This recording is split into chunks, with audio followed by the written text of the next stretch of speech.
ready to start whenever we are. We can start.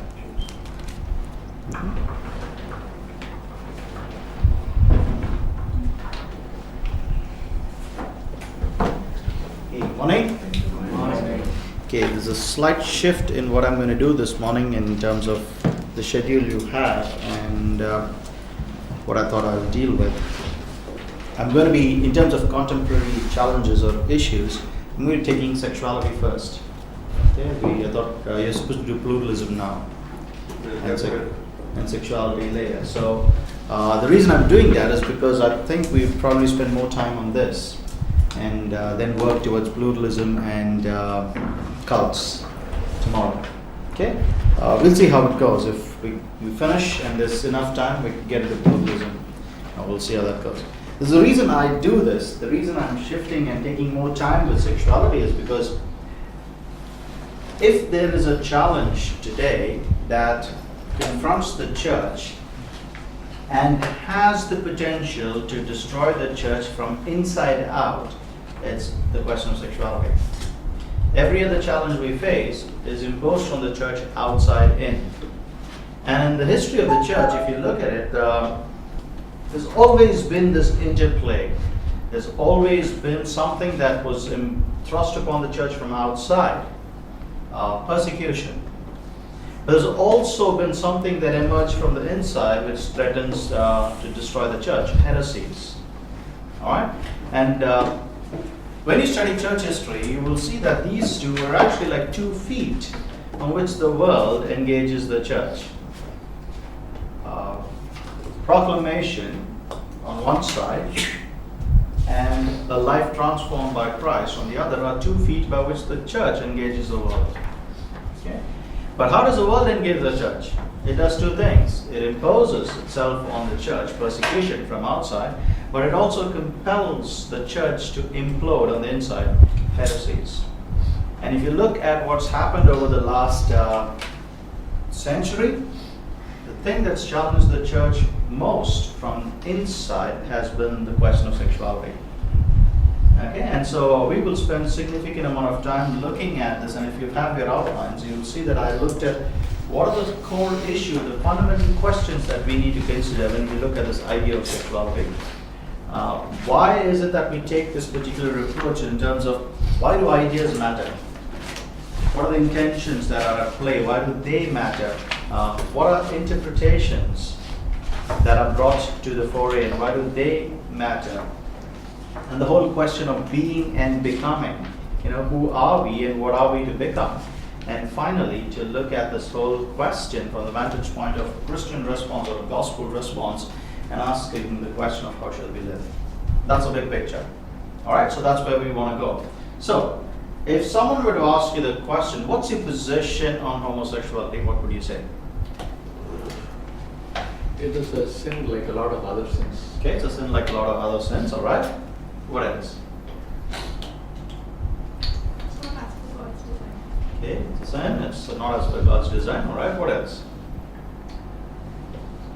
Tell me. We have unlimited supply of paper and pen. So, let's do this. Sin.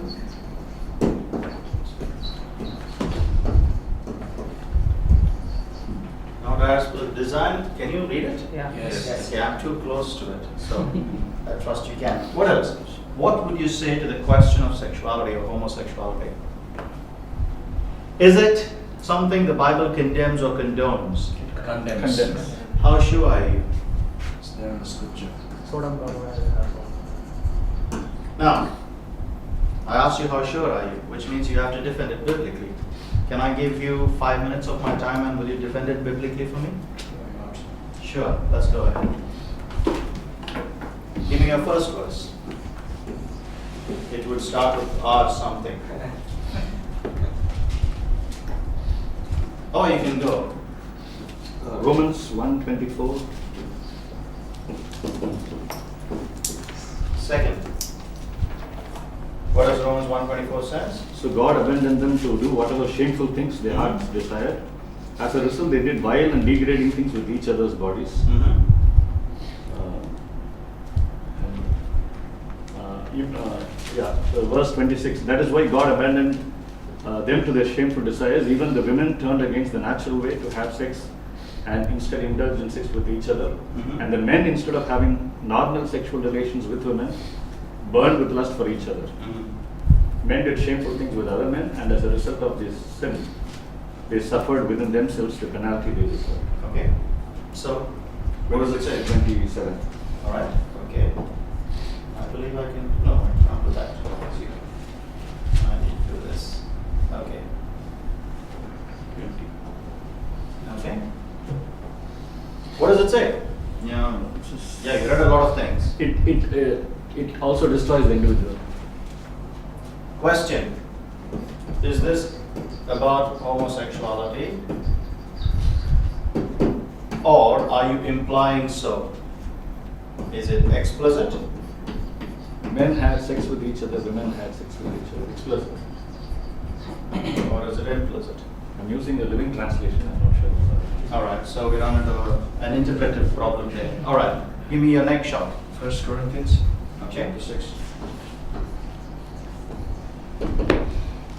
verse 9 onwards. Mm-hmm. Or do you not know the wrongdoers will not inherit the kingdom of God? Do not be deceived, neither the sexually immoral, Mm-hmm. nor idolaters, nor adulterers, nor men who have sex with men, Mhm. nor thieves, nor the greedy, nor drunkards, nor slanderers, Mhm. nor swindlers will inherit the kingdom of God. Okay. So, implicit or explicit? Explicit. Okay. Okay. Question quickly. How many of you have read or studied the text in Greek? I'm asking I'm not playing the devil's advocate. I'm asking you as for my purposes. You have studied. Okay. Then I think I shall take a different approach. All right. No problem. So you're saying both these texts are explicit? Yes. Well, the answer is no. I mean, quite a few texts, all right? Paul writes to Timothy, and you find that. Now, if you look at the text carefully, first of all, the whole direction towards using the word homosexuality or homosexual will not be found in any of the earlier English translations.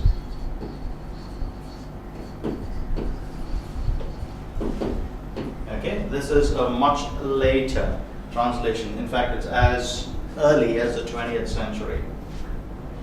Now, second, you look at those texts and go as far as to read the interpretation of it. It is never singled out. Okay, which means the thrust is always monogamous versus indiscriminate. Okay? Now, if you go and look at how Sodom and Gomorrah is used as an example, it is used for non-hospitable. That's how the New Testament uses it. Under which you have sexual perversion. Now, if you want to have a hard look at this whole idea, you have to read God and the Gay Christian by Matthew Wines. He will tell you that the Bible, far from condemning homosexuality, actually condones homosexuality as long as it is monogamous. You look at Romans, it says they are lustful for each other. They're not in a loving, committed relationship. They're not in a covenantal relationship. Matthew Wines will argue that in a 170 odd page book in which he argues. So the reason I'm approaching it from this perspective is to show you that you do have this as something that's emerging from the inside. Okay? There's nothing that's going to destroy the church to the extent and to the depth as homosexuality will in this century. So if you don't know how to respond to it, it would be difficult. And I can guarantee you, by just simply giving verses like this, you're going nowhere. Like, the deck is loaded on the other side. Alright? In fact, I did a presentation on this. I did this with a couple of my students from Singapore Bible College. And we did this presentation when we took the text exegetically, and you will see the whole idea of the words used there, they do not talk about sexual conduct. Okay? It's used from the perspective, like for example, one of the words is malakotes. It simply means indiscriminate bed use. The other reflects as to a man behaving like a woman in bed. That's the technical use of the word. So if you're going down this road, you're going to find it extremely challenging. So I want to lay the cards out for you to say that unless you're prepared to step back and answer the questions from the perspective of what is actually at stake. Because to say that God said it and it settles it is not an apologetic. Does that make sense? It doesn't even help the Christian. Are you okay with that? And people are extremely polarized when it comes to this issue. I remember doing a presentation on this, and we did this in this fashion. There were two parts to the presentation. The first half, in which Matthew Wine's argument was the key case, and we took others of it and presented the case from what was happening in Singapore. It's called the Pink Dot Movement. It's a pro-homosexual movement. It's probably the fastest growing movement in Singapore. And especially if you look at a country like Singapore, where there is no public tolerance for public movements. This is the only one and the fastest growing one. Okay, so we took that whole vantage point and presented it to a group of pastors and ministry leaders. And after the presentation, it was not as simple as this. It was on these same lines, but ended up with this conclusion that the Bible does not condemn homosexuality, but it condones it, and in fact you should celebrate it. And we stopped with that. And then I opened the floor and I said, if you were to respond to this, what would you say? There were people in the audience who were so frustrated they started crying. I'm not kidding you. There was a 63-year-old elder sitting in front of me, and he was tearing up, and he said, Jose, I can't do anything. I don't know what to say. Because everything, there are about 11 different verses, by the way, not just two. We took every one of them, we showed them verses they did not even know had this implication, and showed them how to went back to Leviticus, the mainstay, and showed how that is being misinterpreted. Everyone, and did it from this perspective. Do you know Hebrew? No. Do you know Greek? No. Then you misunderstood it. There was another person who said, how would I respond? I will not throw pearls before swines. There's another person who said, Jose, because you were standing there, I stayed on. Because somebody else was doing the first part of the presentation, a couple of my students, and I was doing the second half. I said, if you were not there, he said, if you were not there, I would have stood up and said something and I would have left the room. These are Christian pastors, ministry leaders, people who have deep concerns about these issues, and what surfaced was hardly anybody had a response. And if you're familiar with the Singapore environment, and if you knew anything that was happening there, you would find that there are petitions. Al Lambert was supposed to do the countdown to the New Year, and there was a huge petition that was signed up saying, Singapore is a pro-family environment. We cannot have someone like Lambert come in and usher in the New Year, and they basically stopped the show. Because it's possible. That's how that country is. That's how powerful the voice of the church is. But when it came to giving a response, giving a reasonable response, you had a group of 120 plus ministry leaders over there who could not deal with two people who stood up and said, you've got the Bible wrong. So, let me lay the cards out. If you're going to go down this road, you're not going to go very far. Okay? You just won't. So let me ask you, what other approach do you have? What other approach do you have? Perspective of purpose. Sorry? Purpose. The men or men and women are created. Basically, the purpose of sexual relationship is not is a different, right? Okay? You can't say that it deviates the original purpose.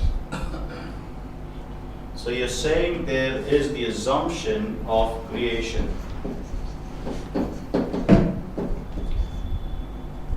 Right? This is the assumption. Alright? You're assuming this, but what else would you do? What else would you do?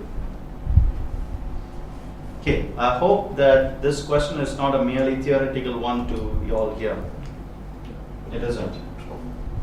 2 days before I left to come here, I was speaking to the acting senior elder of one of the largest churches there. And he said, Joseph, can I speak to you? I said, sure, no problem. And I told him I was traveling, so we met over for lunch. And he said, can you help? I said, what's the issue? He said, a family came to me and told him that their 12-year-old daughter heard this from her friend. I said, what was it that you heard? A friend who was 12 years old told her, when I grow up, I want to marry a woman. 12 years. So I said, is that a joke? He said, no. That conversation's been going on for close to a year, which means it started at 11. So, if we don't see this coming, it's just because we've got our eyes closed. You're almost there. You're a week and 2 days, and you've got another 3 before you leave. So give me an answer. What would, just at least think with me and tell me what approaches can we take. That's a good one. What else? What else? What approaches would you take? How do you feel if someone read, like what I just did, took the Bible and said, okay, this is not going to work, put it aside? How do you feel? Upset. Okay, let's lay that out. You're upset, okay, what else? How do you feel? Frustrated. Upset, you're frustrated, okay. What else? Discouraged. Discouraged, yeah. Betrayed. Okay. But sometimes, you may think that that is the truth, right?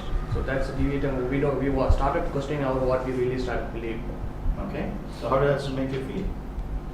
I will just start wondering what is truth. So I may think that what I was believing till now might be wrong.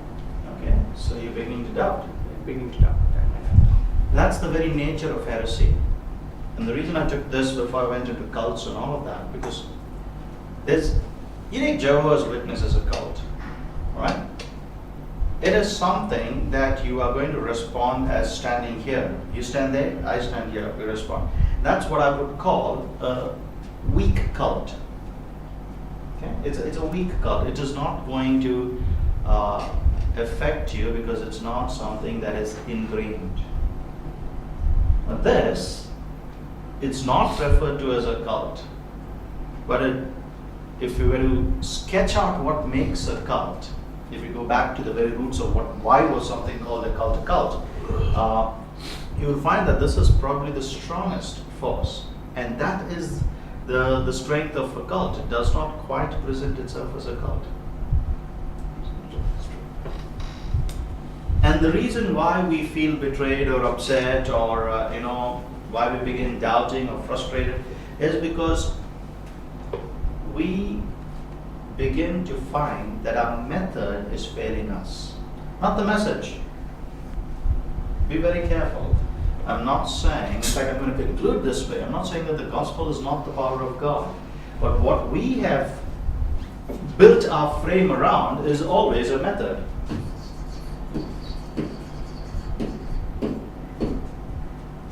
And because that method is not working, we're becoming frustrated. And here's my message to us. When we raise the method to a level that it becomes sovereign, God walks out of the equation.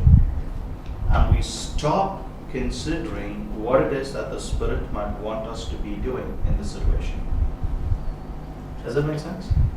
Never make a method sovereign. The moment you do it, you will stop listening to the Spirit. You will stop being co-witnesses to the Spirit. Is the Spirit intimidated by homosexuality? It's not. Why are we? Why are we? because we have placed ourselves above what the Spirit intends to do. We have put ourselves in a place where the core of our being does not quite connect with the trajectory that the Spirit wants us to go. We are assuming that this can be responded to this way. And we're also anxious for our own families. Yes, it is true. It is true. I am working with quite a few. I mean, I didn't plan to get myself into this. It so happened that I lecture on a course on gospel and culture, and I've been doing it for 6 years now. And the number one question every year that comes back to me from the graduating class is the question of sexuality. So I created a module that worked for that, and I took 2 students as interns, and I said, okay, let's work it out. We did 4 sessions. By the time I finished with it, it was the most difficult thing for me to do. And I'm right now dealing with 9 people. And if I agree to deal with this family, it'll be the 10th family that I have taken on. And this has happened in the last 3 months. Right, this has happened in the last 3 months. And I'm going from, if this comes, this will be the youngest kid I'm going, 12 to 49. There are people who've been married for a decade and have decided that their sexuality is not what they have presented themselves to be. Yes, it's a place that we have to be deeply concerned about. It's also a place for us to get back on our knees before the Lord to figure out what it is that we need to consider. Okay? And so, again, let's look at how we can sift through this. So, to begin with, what are the fundamental questions we're asking? Is sexuality a matter of our identity? You see, that's where we begin. That's the first question you're asking. If my sexuality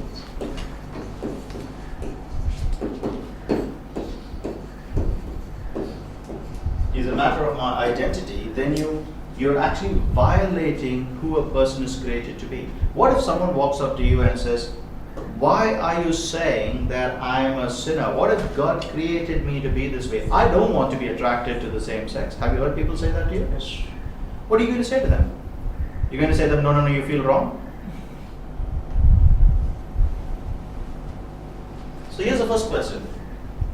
Is it about our identity? Second question. Is it a moral issue? Is the question of sexuality a moral issue? Or are you saying this? Remember, I've told you you cannot use the Bible as a point of reference. At least not yet. Okay? Because the question begins, is that begs because of this is the Bible homophobic? Right? If you go to someone and say this is wrong because the Bible says it's wrong, I'm not concluding the Bible does not say it is wrong. But if you go to someone and say to them that the Bible says it's wrong, therefore it's wrong, what are you making of the Bible? In their eyes.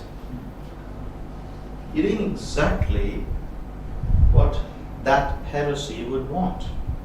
If you take the Bible out of the equation, you've lost all ground. So the question is, what do you do to preserve that? It's the same thing we did with Islam yesterday, if you realized. Right? So you know there's a trajectory, it's possible. Now God has given us enough for us to have our confidence in Him without it being shaken and present the truth of who He is to the world without it becoming oppressive. He's given us enough. We need to learn how to work this out. Alright? So second question, is it a moral issue? If so, how and why? Okay? The third question that emerges from here, is this a private matter? But actually something that leads from both. Is it a private matter? Why are you interfering in my life? I mean, I'm not going around telling people that you should be homosexual or you should be heterosexual or whatever. I'm not doing that, right? Why are you interfering in my life? Is it possible for us to live private lives? You see the layers, and none of this has to do with the question of homosexuality.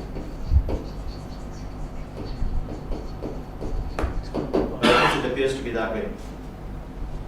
That's where you have to begin.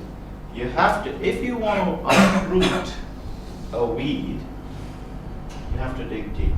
If you want to just, trim it, you can deal at the surface level. And homosexuality is an issue where you cannot deal with it at a superficial level. You have to uproot it. Are you okay with that? Yeah. So let's try and do some investigation together to see where we go with this. So, look at this. Is it our identity? Is it a private matter? Could be basically choice. Is it a moral matter? You could look at it. Is it a biological matter? Right? There are many ways you can approach this topic, and my suggestion is that we take all, not one. Because in taking one of this, you're going to sidetrack. It's like what we said yesterday about Islam. You took one issue and it just went on, took a different rabbit trail altogether.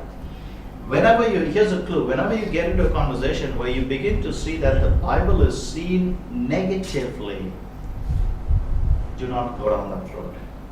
Because whatever hope you're going to give that person because of what the Bible says, you're not going to allow them that hope. Because they come with that disposition. Let's say it's a simple thing. You keep hearing bad news. How many of you are from Chennai? Okay, quite a few. You keep hearing bad news about Sundaram Medical. Okay? And something happens, your sister has, been terribly messed up in an accident and you don't know what to do, and I call you and say to you, hey, just take her to Sundaram. Are you going to do that? Now, I know if you take her to Sundaram, given the accident she's been to, there's a friend over there who, that I know very well. He's a brilliant, in fact, he's the best, but your bias is going to keep you from the only thing that's going to give you hope. None of us come with a blank slate. Remember that. We all come with preconceived ideas, we all come with preconceived notions, so does everybody else. Remember that the whole perspective of listening to understand where people come from. When you begin to even get a hint of what they feel about this, and it need not be because they've studied the text, it could simply be how another Christian has dealt with them. In my third session that I did on that whole idea of God and sexuality, there was a person sitting in the room who walked up to me after that, and he said to me, thank you for sharing what you did today. Up to this point, he said he was a Christian and he believed that he could be a Christian and a homosexual. And the reason he was at that position is because other Christians responded to him. So he shut everyone off. He said, I have nothing against Jesus. I'm perfectly comfortable with my homosexuality and I believe the two can be together. He did not tell me what exactly I said during the session, but he walked up to me and said, you have challenged me sufficiently to consider that these two might not be possible. I've heard others say this to me, and I dislike them for saying that to me. But I think I want to talk to you. So I'm waiting for him to reach out to me. People come with biases, and if we don't address those biases, we're not going to help them. Are we okay with this? Yeah, so let's try and unpack this and see where we go with this. So here's some of the things I'd like you to consider. Is sexuality a personal choice? Is my sexual preference a personal choice? Is my bedroom private space? Bedroom is private, but if I have been designed by a creator, then I love this. will this go off in a while? Wonderful, man. Keep it dark. Tell me. if I have been created, then though bedroom is private, how I use it is not a personal matter. Okay. I'm accountable to my God. So that's between you and your God, right? So that's exactly what this person said to me a couple of February, a couple of months ago.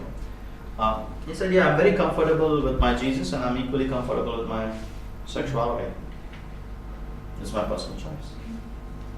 It's in a private space." It's a personal choice to the extent that it is also a choice to steal. Yeah. overeat. Are you saying that It is not without consequences Yeah. for myself and the society. That's my whole point. In what way am I interfering with you? I haven't opened my mouth to anyone. I haven't told anyone that you do this or don't do that. I've been very comfortable minding my own business.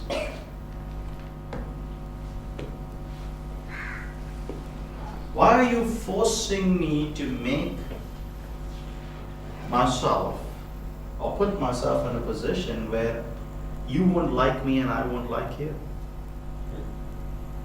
Why are you doing that? Yes? It is sooner or later going to affect the society when maybe a critical mass is reached.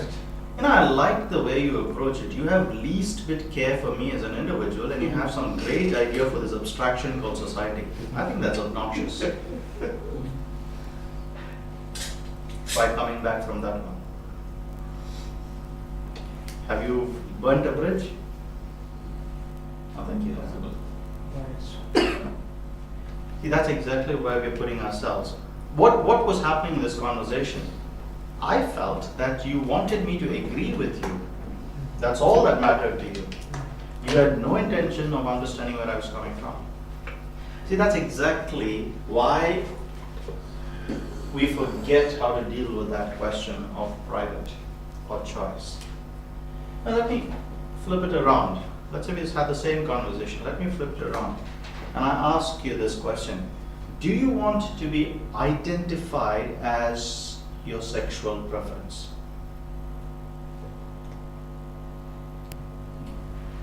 Then why do you want to reduce yourself to merely your sexual choices? You are much more than your sexual choices. Now where's the conversation going to go? Are we on the same side or are we on different sides? We actually spoke of the very same thing. You were telling me, don't reduce me to my sexual identity. You're much Right? I'm much more than that. So why do I want to think of society when I haven't dealt with myself? I'm not interested in society. And you're telling me to be interested in something that I don't want to be interested in. You see, when we reduce our sexuality to a private matter, here's what we are doing to ourselves. We are reducing ourselves to merely sexual constructs. It is very much like saying to someone, don't respect me for who I am, respect me for what I do. That's a ridiculous thing, isn't it? Because sooner or later, we get to a point where what we do will never measure up. Even if we are the most excellent at doing whatever we do, we still don't want people to identify with us for what we do. Just imagine being surrounded with a group of people who are saying, oh, wonderful, wonderful, wonderful, just because of what you can do. You'll probably like it for the first 5 minutes. Then what happens? You know you're surrounded with a bunch of hypocrites. If that is true of what we do, it's also true of our dispositions.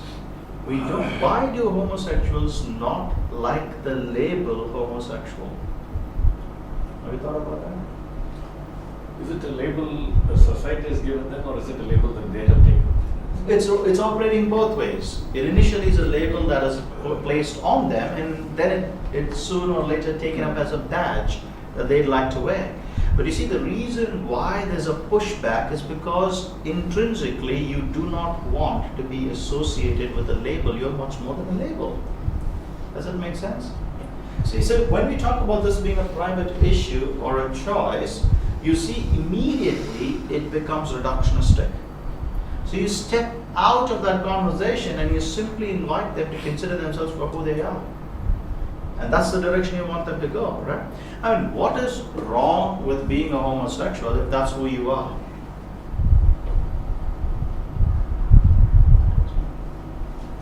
That brings about the question of morality. In fact, it is a violation, it is an immoral thing to tell a homosexual to not be a homosexual. That comes back here, biological. Do you see how these are intertwined? Matter of it being strictly private choice, and that being you being more than your sexuality, that concept, the thing of coming out, doesn't it also show hypocrisy on their part to have it both ways. That they coming out would be associated with having some pride or some defiance. More than the pride, it's defiance and in your face sort of thing. And when somebody talks to them, even in the best of ways, like it's their way of rebuttal and like slapping you in the face and having it both ways.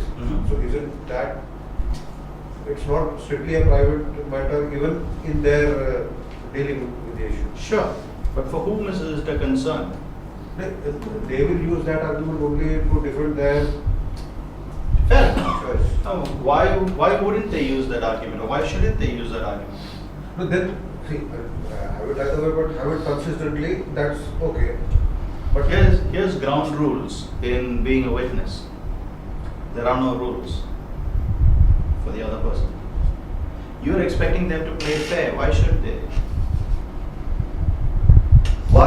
Just tell me this. Why should I play fair for you to convince me that I'm wrong? my question to you also is that, is my reading of the thing correct, that they are having it both ways? That is only for those who promote this as an agenda. Which is quite common now. Which is the thing. Dealing with this as an agenda is not going to help anyone. Deal with the person. There's a different way to deal with the agenda. Okay, and I'll list some of that. But our responsibility primarily is to deal with the person. We speak about the agenda, but we deal with the person. Never confuse the two. All right? I'll give you. Let's connect these dots, and we'll see how it works. See, the moment you begin to see that we are not merely what we do or what we would like, you open up the question of who are we and what are we becoming. All right, and that's a trajectory we need to go if we are even coming back to this whole idea of purpose. Now, let me ask you this: how do you understand purpose? What is purpose? God given. That's what. Speak to me as in terms that I can understand. Use words that I will not violate by Purpose my is something prejudice. which was initially designed. For example, a train is supposed to make a travel. That's what is the purpose of the train. Mhm. If it is meant for something, it deviates from that. It's not its purpose. For example, 9/11, the flight was used as a destruction Mhm. rather than it was designed as for transport. Okay. So it was a All right. So we are saying that purpose is a matter of design. Okay. What else is purpose used or connected to? Benefiting others or affecting others. Like you have a purpose that which others are involved. Okay. Let's be careful that the moment we put others, we make this functional. So, didn't the plane crashing into the Twin Towers benefit some? Yes, we did. So, was that its purpose? Yes. Thank you very much. So, now you're telling me that purpose can be anything. Do you see this is a slippery slope? Purpose is a matter of design and not, that's where you have to continue, and not a matter of ability. Right? You don't find purpose because you're able to, for example, this. Tell me the number of things I can do with this. You can write, you can throw at me.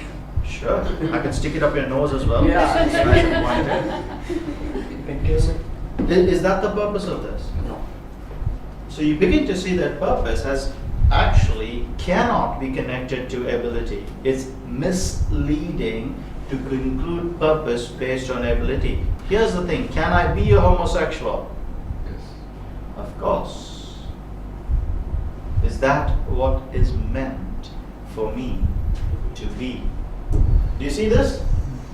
You will never be able to appreciate the depth to which this is problematic if you don't see this distinction. You get this? That's why choice. See, choice is what masquerades ability. How is it that I can choose? I choose because I'm able to. Right? See, that's the whole thing. Now, which means that choice is a real one. You get this? Now we're getting closer to worldviews, and we'll see how that operates in a bit. You see, to say that let me live my life in private, we're not challenging whether you can. You can do it. The question is that what it was meant to be? When you talk about what is meant to be, you definitely move towards design. Okay? That's something we have to be thinking about very carefully. Now, this can apply to any issue. Let's narrow it down to the question of sexuality. Okay, so is homosexuality a moral matter? How would you know that? But if they say that they were an atheist, there is no moral giver, they will say there is no design at all. That's very good. That's a Okay, practical so let's argument. begin there. Yes. No design. No morality. In other words, its design is as I, we, or you decide. In other words, design is circumstantial.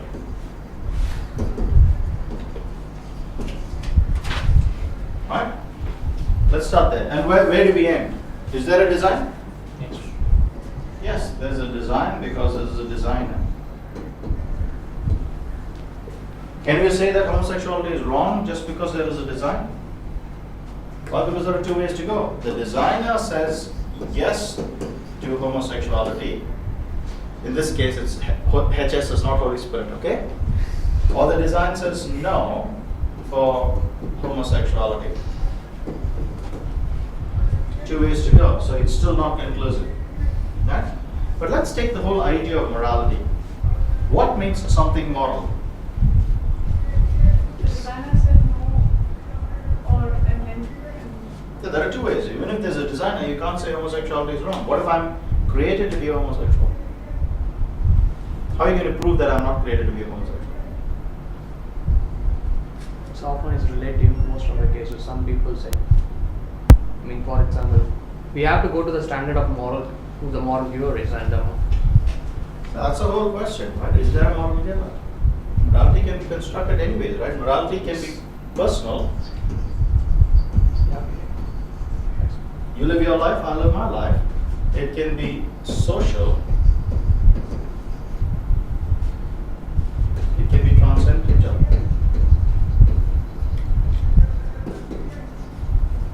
To be any of these things. Right? So here's the question, what makes a moral issue a moral issue? When is a moral issue a moral issue? If we all believe in one creator, then it can be raised as a moral issue. I mean, for example, if I believe, When you're trying to If- say something is right or wrong. It's not say something is right or wrong when we all believe in a moral giver. Are we saying atheistic societies are non-moral or amoral societies? Do they have a moral code? They have conveniently. but it's often becomes relative. Most of the case, it is right and it is wrong. When you are debating, then it goes nowhere. Okay, this is one of the reasons why we never get to speak to anyone who disagrees with us, because we accentuate what we disagree with. We don't see what we are actually talking about. The question is very simple. What makes an issue a moral issue? It has nothing to do with who tells me that. It's a simple question. What makes an issue a moral issue? Right and wrong. That's a very simple thing. When you violate something that is not supposed to be violated. In other words, a moral issue is an issue that is binding. You violate it, you have transgressed. That's what makes a moral issue. And you go to a rat and say, "Thou shalt not steal." Try it. That'll be a very good metaphysical discussion. What are we talking about? See, a moral issue is a moral issue if it is binding. Basic. Are we okay with that? Now, binding on who? Is it binding on some or binding on all? Okay. Are we clear about that? Because if it's binding on some, then you can't call it a moral violation. Is it binding on all for some time or for all time? All time. By definition, for any issue to be moral issue, it has to connect to the personal because it's binding. It has to connect to the social because it's binding for all. And it has to have a transcendental frame of reference because it's binding on all time. No individual, no society is able to translate themselves beyond time. See, all these are realities. But you have to provide them a way in which they connect to this, which means my sexual preference is binding on me. You cannot violate that. However, it is binding on all of us. We better be careful how we deal with it. And by the way, it is binding on all of us beyond us. Make sense? All three levels have to connect. If it doesn't connect, we have serious trouble. C.S. Lewis, I'm not sure if it's in Mere Christianity or Way to Glory, gives us his analogy of purpose, which I translate to morality. He says, when a ship is on high seas, it should ask three questions. First question, how do I keep from sinking? Good question to ask when you're on the sea. That's personal ethics. Let's try that. Lovely. The second question it has to ask is, how do I keep from bumping into other ships? That's social ethics. But there's a fundamental question that it has to ask, which makes sense, or in the light of which it makes sense to ask the other two questions, which is, why am I here in the first place? Supposing I was here to bump into you and to ensure both of us sink. Do these questions make sense? They don't. Instead of asking, how do I keep from sinking, my question should be, how do I sink? Instead of asking, how do I keep from bumping into other ships, I should be asking, how do I get to bump into other ships in such a manner that both of us sink? Outside of a transcendental framework, your personal ethic and your social ethic makes no sense. Do you see that? But you see, you need to bring someone into this conversation by just merely stepping on this side and saying, if you didn't agree with this, it's pointless. If you didn't agree, it's pointless. It's the yes, but scenario. Are we okay with this? Which means, irrespective of our dispositions, our quest has to be, what's the framework? What's the framework we're going to operate within? Where do we see? And then we begin to see that, can biology give us that framework? That would be a challenge, because biology does not offer you a framework of sexuality. First of all, there is no research that is broad enough to show us that there is a gay gene. There's not a single peer-reviewed journal published, whether it's in the American Psychologist or the psychology-related stuff, or in genetics, which tells you there's a gay gene. All right, there's a lot of work being done, but no results. Now, even if there was a gay gene, here's my question. Even if there was a gay gene, is that acceptable?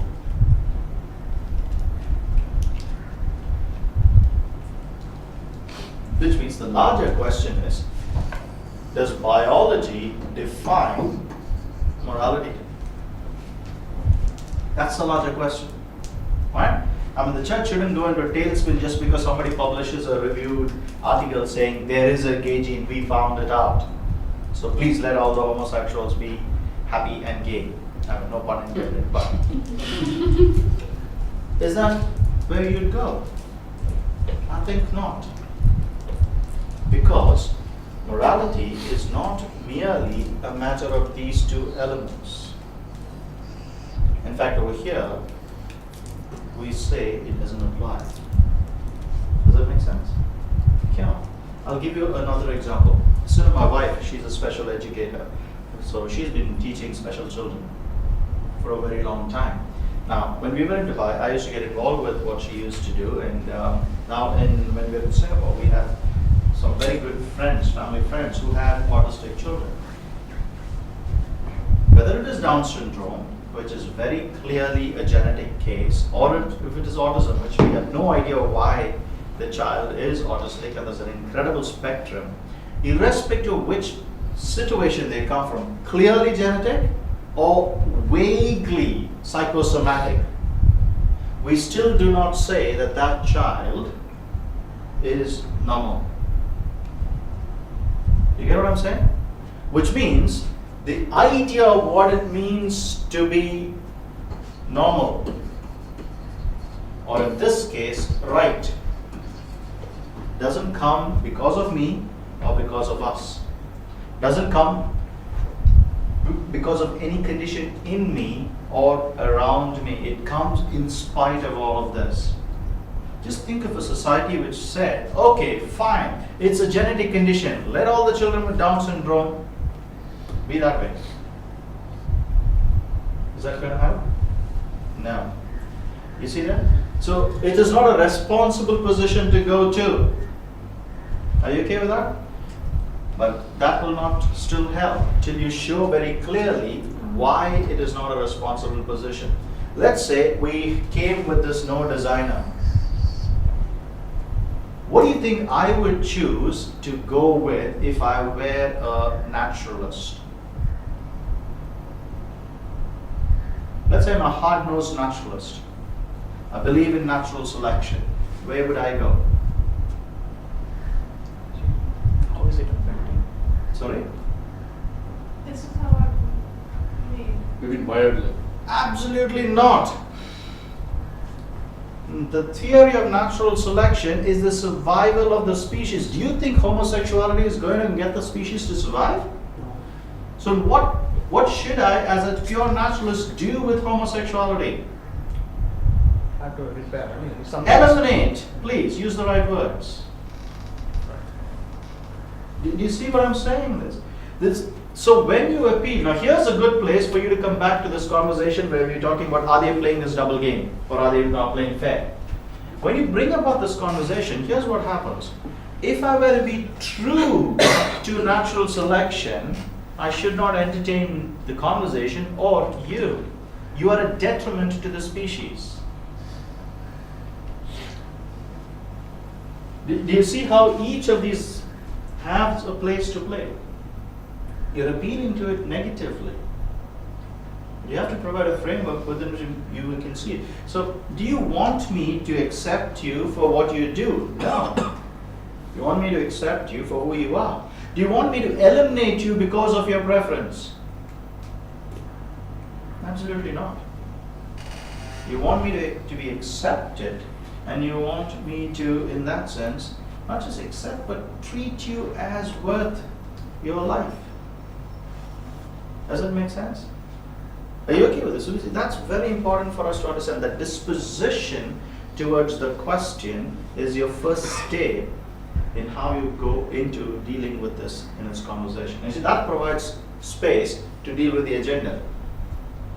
If I were a biologist and a naturalist, I would, even when I find a gay gene, say that this is something that needs to be treated, not accommodated. Does that make sense? Yeah. I mean, we do that all the time. So you begin to see that the actual problem is not genetics. The actual problem is morality. Okay? We'll come back after taking a quick break and see what we can do with that. Alright? 10:30. So let's, do we have, how long is the break? Half an hour. Wow, man. You guys are